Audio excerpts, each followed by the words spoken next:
Why are we seeing the rise of conservative and right-wing parties around the world? In the United States, Donald Trump promised to make America great again. In Germany, the AfD is gaining ground. And in France, Marine Le Pen's Front Nationale is steadily growing in influence. These parties are often viewed as a threat by many, a sign of something wrong in our societies. But what's really going on behind this uprising of political movements? Are these parties the cause of the problem? Or are they simply a symptom of something much bigger? The truth is, we're witnessing a cultural shift. A new world order is emerging. And no, it doesn't make sense to blame Trump, the AfD, or the Front Nationale. These parties aren't the problem. They are a response to it. The world is changing, and many people in the West are struggling to accept that reality. For centuries, the West was the center of power, the driver of innovation, and the undisputed global leader. But now, things are different.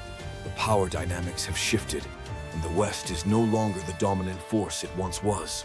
Countries in the East and South are rising rapidly, and they're doing so with impressive speed and strength. The West is no longer the world's sole economic powerhouse. Entire industries are moving to Eastern Europe and China, and this trend is only accelerating. It's not just a passing phase, it's the future. And this shift isn't just about economics. It's about the way the world is evolving socially and culturally. In the past, the West saw itself as the architect of global systems, the bearer of civilization, and the model for how nations should function. Today, however, we're beginning to realize that others are learning from the West, sometimes even surpassing it. The Western model of progress, power, and democracy is being tested by other nations that are now offering their own solutions. At the same time, the West is facing an internal crisis. The colonial past, long ignored, is now being confronted in ways that create tension. Minorities in Western countries are becoming more vocal, and their demands are being heard. This is causing discomfort for many in the majority. They're feeling increasingly under pressure. There's a growing sense that the foundations of Western society, things like cultural dominance and economic stability, are no longer guaranteed. They are not sure what to expect in the future. The world is changing, and it feels like they are being left behind. People no longer want to rely on old methods of dominance, methods that were used to maintain power for centuries. But at the same time, they don't have new answers for the future. This leaves them feeling insecure. This insecurity often results in frustration, and that frustration can manifest in different ways. One of those ways is through the rise of right-wing and conservative parties. Take, for example, the debate over migrant integration in Europe, particularly in Germany. The conversation about integrating migrants has been fraught with tension. On one side, you have the growing calls for inclusivity and diversity. On the other side, there are fears about cultural dilution and loss of identity. Unfortunately, instead of an open, honest dialogue, the issue is often avoided or distorted. There's a lack of genuine conversation about the complexities of integration, both the challenges and the opportunities. In this environment, many people feel their voices aren't being heard. And in this sense, extreme right-wing parties have capitalized on these feelings of fear and insecurity. Now, it's important to understand that this rise of right-wing populism isn't just about the individual figures like Trump or the AfD or Le Pen. These parties are a reflection of a deeper issue. They're tapping into a collective anxiety, one that's growing stronger with each passing year. People are afraid of losing their way of life. They fear that the prosperity and power they've enjoyed for so long are slipping away, and they don't know how to react.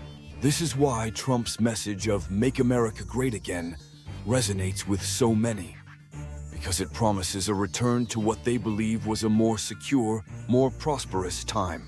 The same goes for the AfD in Germany and the Front Nationale in France. They're offering a vision of the past, a time when the West held the reins and everything seemed more predictable. But here's the hard truth. The old world is gone. The old dominance is over. Protectionism, isolationism, and nostalgia for the past can't stop the inevitable. The world is changing, and there is no going back. The fact is, we are no longer the undisputed leaders of the world. The East and South are rising. China is a global force to be reckoned with, and countries like India, Brazil, and even African nations are growing in influence. These countries are not just catching up, they are advancing at a rapid pace. They are learning the global game, and in many respects, they are mastering it in ways the West once did. Their systems may not be the same as ours, but they are proving to be just as effective. In fact, China's rise is a perfect example. Over the past few decades, China has transformed from a largely agrarian society to an economic powerhouse. It has built massive infrastructure, become a leader in technology, and reshaped the global trade system. And let's not forget about India, which is emerging as a major player in the tech world. Meanwhile, African nations are finding new economic models, utilizing their young and dynamic populations to create opportunities. These countries are no longer just following the West, they're leading in their own ways. But here's the good news. The West still has a lot of advantages. We have the best starting conditions. We have the infrastructure, the technology, and the knowledge. We have the history of innovation and creativity. The potential is still there. But we need to be willing to evolve, to compete, and to meet the challenges of this new world. We can't afford to hold on to the past. We must embrace the future. The solution isn't to retreat into isolationism. It's not to seek refuge in protectionist measures. The solution is to adapt and evolve.